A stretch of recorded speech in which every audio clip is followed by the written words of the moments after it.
ઓમ શાંતિ. આજે આપણે એક એવી વાર્તા સાંભળીશું જેના પરથી આપણને કંઈક વિશેષ પ્રેરણા મળે છે. આ વાર્તા છે એક ચોરની, જે હંમેશા ચોરી કરીને જ પોતાનું જીવન વિતાવતો હતો. હવે થાય છે એવું કે એકવાર એ ચોરી કરવા નીકળે છે અને ચોરને તો મંદિર શું કે ઘર શું, અને આ ચોર એવો હતો કે વિશેષ મંદિરોમાં જ ચોરી કરતો.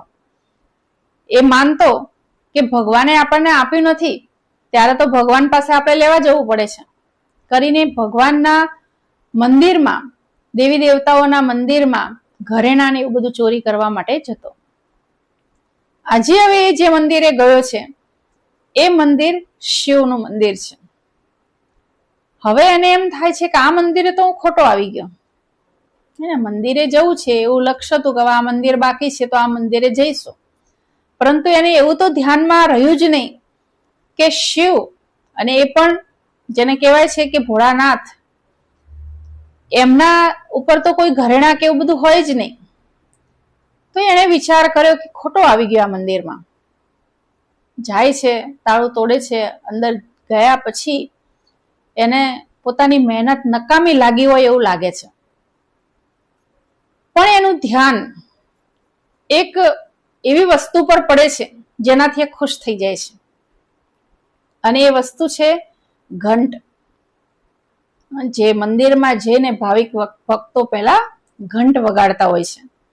એ ઘંટ જે છે એ મંદિરમાં કોઈએ સોનાનો બનાવીને આપેલો હતો, અને એ સોનાનો ઘંટ પૂજારીજી રાત્રે રોજ અંદર મંદિરમાં મૂકી દેતા હતા. અંદર ઉપર એક આંકડો હતો શિવલિંગની બાજુમાં, ત્યાં આગળ એ સીડી લઈને ઉપર લગાડી દેતા હતા.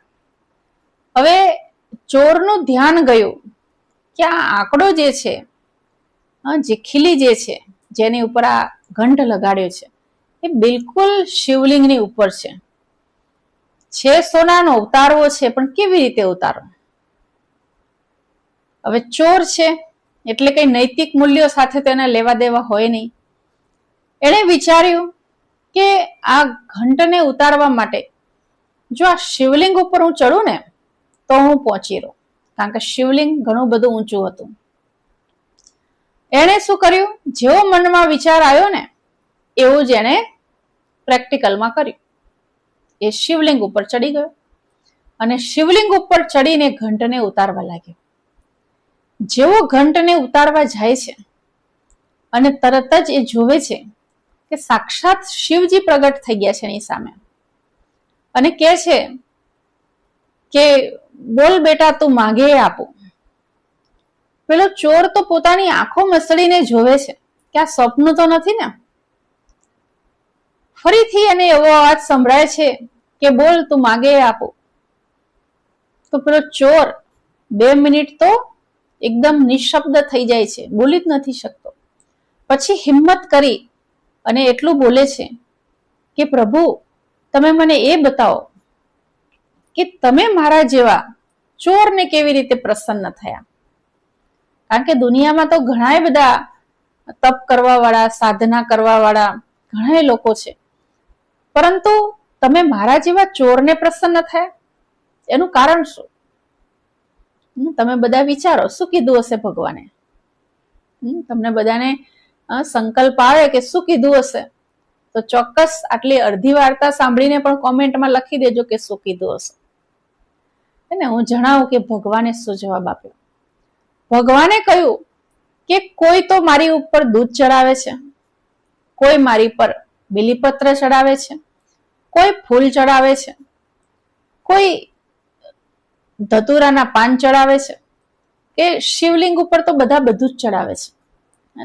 કારણ કે શિવ જે છે ભોળાનાથ છે. ભોળાનાથને જે દેવતાઓને પણ ના ચડતું હોય ને એ બધું ચડાવતા હોય. તો ભગવાને કહ્યું કે મારી ઉપર તો બધું જ બધા ચડાવે છે, પરંતુ મેં આ પહેલો જેવો વ્યક્તિ જોયો કે જે પોતે જ ચડી ગયો મારી ઉપર. તું તો આખે આખો ચડી ગયો.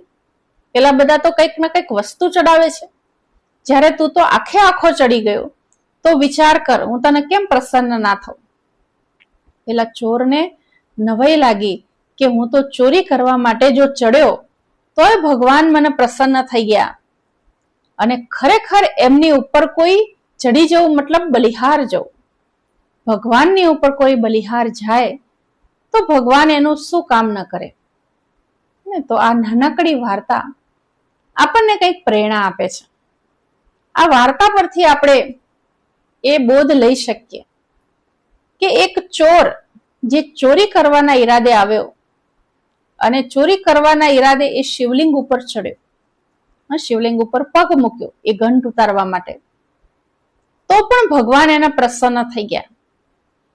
તો જો ભગવાનની ઉપર આપણે થોડા ઘણા પણ બલિહાર જઈએ છીએ, જેમ ચોર હજુ પગ મૂકવાનો જ હતો ને ભગવાન પ્રસન્ન થઈ ગયા, એમ તમે ખાલી હિંમત કરો છો પરમાત્માનું કાર્ય કરવાની.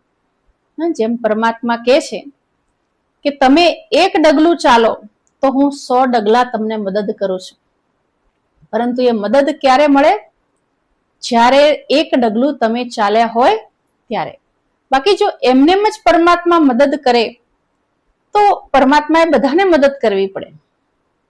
કેમ? કારણ કે બધા જ પરમાત્માના બાળકો છે.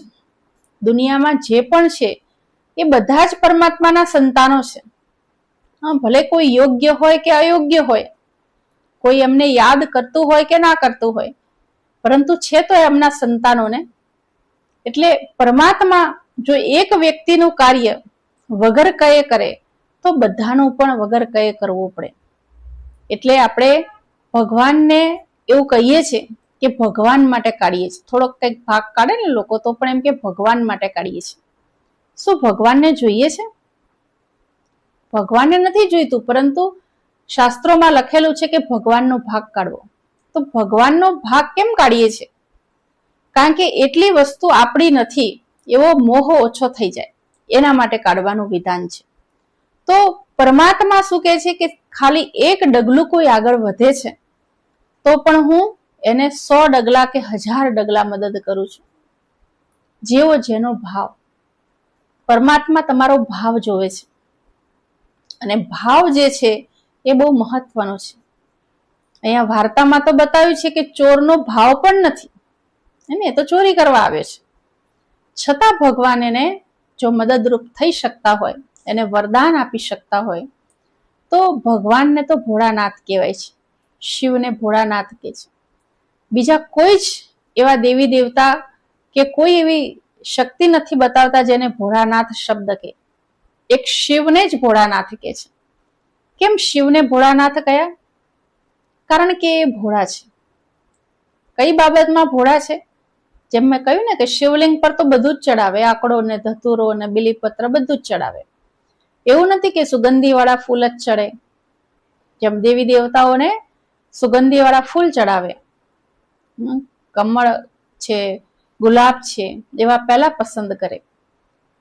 શિવ માટે તો ખાલી એક પત્તું જેને કહીએ બિલીપત્ર પત્તા જ છે ને, પરંતુ બિલીપત્રથી પણ ભોળાનાથ ખુશ થઈ જાય. એવું કેમ બતાવવામાં આવ્યું? કારણ કે ભગવાન જે છે તમારો ભાવ જોવે છે, અને ખાલી ફક્ત ભાવ નહીં, ભાવથી તમે કેટલું કર્યું છે, અને એ કર્યા ઉપર પરમાત્મા એનું અનેક ઘણું કરી અને રિટર્ન આપે છે. અને એટલા જ માટે આપણે પણ કંઈક શીખવા જેવું છે આ વાત ઉપરથી, કે પરમાત્મા પર આપણે બલિ ચડવાનું છે. જ્યારે કોઈ મનુષ્યની ઉપર બલિ ચડે છે એટલે બલિહાર જાય છે, તો પણ એના માટે બધું જ કરવા તૈયાર થઈ જાય છે. જેમ સમજો તમારા ઘરમાં એક નાનકડા બાળકનો જન્મ થયો, જેવો જન્મ થાય છે એ દિવસથી જ તમે એની ઉપર બલિ ચડી જાઓ છો. તમે એના માટે તન વાપરો છો, મન વાપરો છો, ધન વાપરો છો, સમય વાપરો છો, બધું જ વાપરો છો. અને એ પણ કોઈ ગેરંટી નથી કે એ તમારા માટે એટલું જ કરશે, અને કરશે તો પણ ઘણા બધા વર્ષો પછી કરશે. પરંતુ અહીંયા પરમાત્માની તો ગેરંટી છે કે તમે કર્યું છે તો એકનું અનેક ઘણું એ તરત જ આપી દે છે. તો આ ચોરની જે વાર્તા છે નાનકડી, એના ઉપરથી આપણે પણ કંઈક શીખવાનું છે કે આપણે પણ જેટલા પરમાત્માની ઉપર બલિ ચડીશું, પરમાત્માની ઉપર બલિહાર થઈશું, એટલું જ આપણને પરમાત્મા રિટર્ન આપે છે. મનુષ્યની ઉપર બલિ ચડવાથી તો મનુષ્ય આપશે કે નહીં એની કોઈ ગેરંટી નથી, પરંતુ પરમાત્માની ઉપર બલિ ચડવાથી ગેરંટી છે. તો આપણે બધા પણ કંઈક એવો સંકલ્પ કરવો જોઈએ કે જેનાથી આપણું જીવન શ્રેષ્ઠ બને. આપણે બધાને પણ જો આ વાર્તામાંથી કંઈક પ્રેરણા મળી હોય તો ચોક્કસ શું પ્રેરણા મળી અને પરમાત્મા પર આપણે શું બલિ ચડવું જોઈએ એ કોમેન્ટમાં જરૂરથી જણાવજો. ઓમ શાંતિ.